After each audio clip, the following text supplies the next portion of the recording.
Have you ever wondered if friendship knows no boundaries, not even between wild and domestic? This is the story of Max, a retired service German shepherd with gentle eyes and a past full of loyalty. And Luna, a cautious young bobcat born in the wild, carrying scars no one could see, but lived in the comfort of a quiet Canadian town, the other in the shadows of the bordering forest.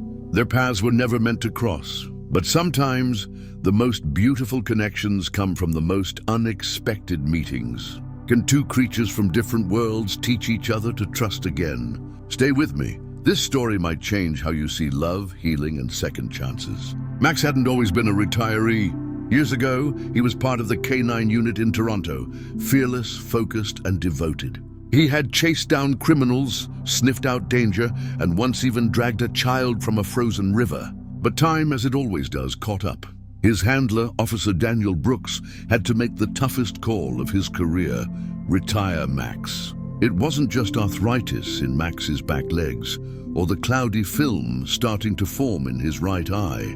It was the look Max gave him one morning after a long mission. A look that said, "I've given you everything, and now I'm tired." They moved to a quiet cabin near Algonquin Park.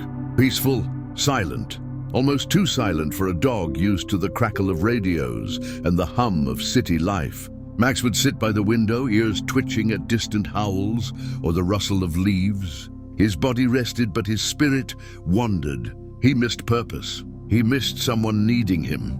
Luna had never known comfort. Her mother had died in a snare trap when she was just 6 weeks old. Since then, Luna had survived the way most bobcats do, on silence, instinct, and solitude. She was small for her age, sleek, fast, but not aggressive. She avoided confrontation, preferring to watch from afar. Humans terrified her, dogs even more so. To her, they were loud, unpredictable, and dangerous. The forest was her home, but hunger made her reckless. One snowy night in November, Luna crept too close to the town's edge. She was weak, her ribs like fingers beneath fur, and the scent of poultry from a backyard coop overwhelmed her better judgment. She never saw the trap hidden under the snow. Her front paw snapped into place with a sickening crunch, and Luna screamed, a raw, heart-wrenching sound that echoed through the dark trees. Max heard it. From his place by the fire, his ears shot up. That cry wasn't from a domestic animal. It wasn't a fox either. It was pain, raw and unfamiliar, but it struck something deep inside him. A cry not unlike the ones he'd responded to years ago. Without hesitation, Max hobbled toward the back door, pawing at it with urgency. Daniel, now in his mid-60s with silver hair and eyes that had seen too much, followed. "Max, what is it, boy?" Another cry. Daniel grabbed a flashlight and a coat. Max led the way. Not fast, but with the determination of a dog who still remembered what it meant to serve. They found Luna curled in a snowdrift, her leg bloodied and stuck in a rusty foothold trap. Her eyes were wide with terror. The moment Max approached, she hissed, ears flattened, body trembling. But Max didn't growl.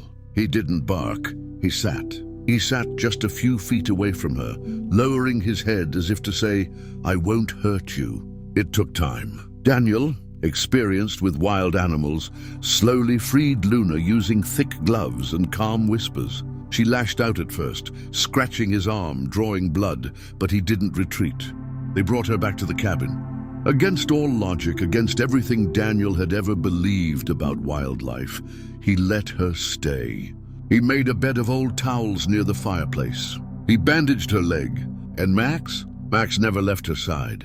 At first, Luna would shrink back whenever Max moved.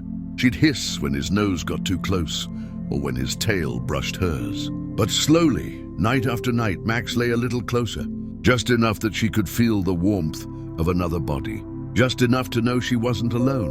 On the 6th night, Luna curled into his side, and something broke. No, something healed. Over the next few weeks, Luna regained her strength.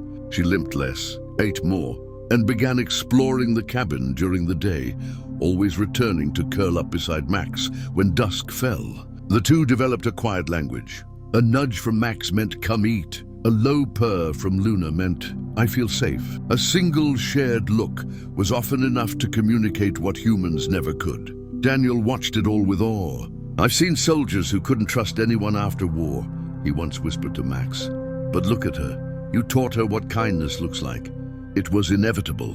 One spring morning, as the snow melted and the birds returned, Luna stood at the cabin's edge. Her paw, once twisted and broken, was healed. The forest called her back. Max followed her to the trees. He didn't whine. He didn't try to stop her. He just sat again. And Luna looked back. For a long moment, neither moved.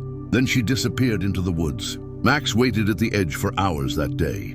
Then the next, and the next. Daniel tried to distract him with toys, with walks, even with visits from neighbor dogs. But Max still slept facing the woods, as if waiting for a shadow to return. Months passed.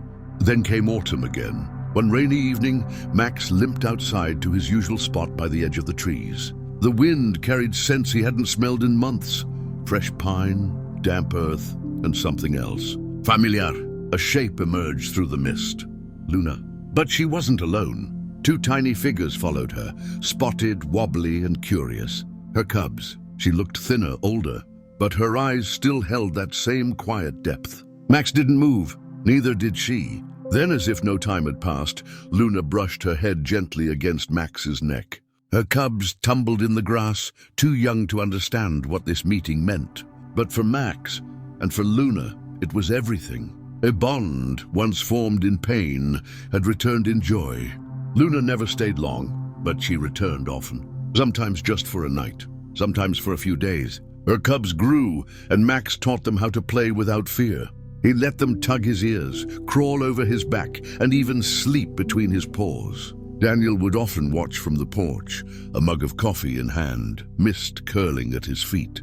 A dog, a wild cat, two cubs. A picture no one would believe, but one that felt more real than any photograph. One evening, Daniel turned to Max and said, "You didn't just save her life.